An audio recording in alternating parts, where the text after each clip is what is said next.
Hello everyone. In this lecture, we'll be seeing about a round-robin scheduling algorithm. In the previous lecture, we have discussed about the first three types of scheduling algorithms. You can refer to the previous videos for it. So here, we'll be seeing about the round-robin scheduling.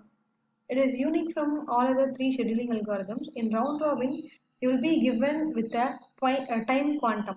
It means that if a process comes inside the CPU, it will be having a constraint that for this particular amount of time alone, the process should reside inside the CPU. Once the time is over, it will be moved out and the next process will be scheduled to the CPU. So if you are having 5 process and the time quantum is 2, so for all the 5 process will be addressed for 2 unit of time.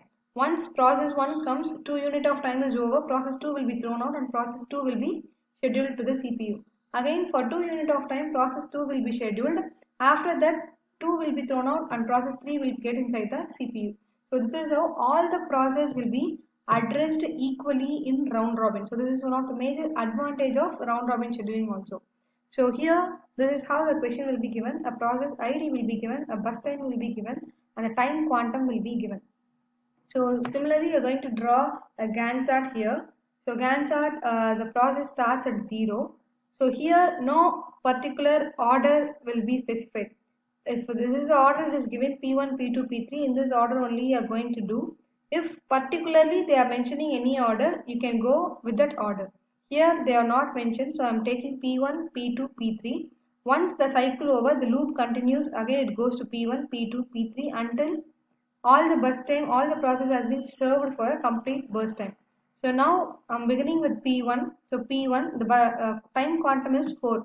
So for from 0 to 4, P1 will be served. The burst time is 24. Now the P1 will become 20. So at 4th unit of time, you are going to address the next process which is P2. So P2 burst time is 3. So 4 plus 3, 7. So you don't want to remain inside the CPU for 4 unit of time because the bus time of P2 is just 3. So at 7 P2 will be completed. So the next process is P3. So P3 also comes inside and the bus time of P3 is 3. So 7 plus 3, 10. At 10 P3 will be completed. So one loop is over, one cycle is over, P1, P2, P3 is completed, but again you are going to follow the loop. Again you are going to go for P1 because remaining 20 unit of time is there for P1.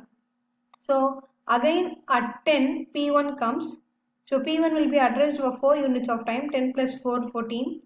You don't want to move to P2 because P2 is completed and also don't want to go for P3 because P3 is also completed. So now you are going to concentrate only on P1.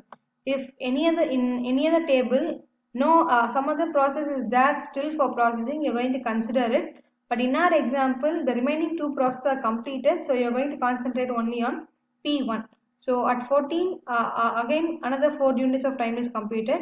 Similarly, until the process P1 completes, you are going to follow the cycle for the time quantum of 4 unit of time. So this is how round robin works. And finally, you are going to calculate the waiting time for each process. So turnaround time and waiting time. Turnaround time will be the completion time. For P1, the completion time is 30. You should not consider only one process, one separate process of P1. You are going to consider the whole. So the completion time of P1 is 30 minus arrival time. If in the question they are not giving the arrival time, you are going to consider the arrival time of all the processes as 0. In our question, arrival time is not specified. So you are going to take the arrival time of all the processes as 0. So turnaround time will be completion time minus arrival time. And waiting time, from the turnaround time you are going to separate the burst time given in the question. So 30 is the turnaround time for P1. So 30 minus burst time of P1 is 24. So 6 is the waiting time. So this is about the round robin scheduling algorithm. Thank you.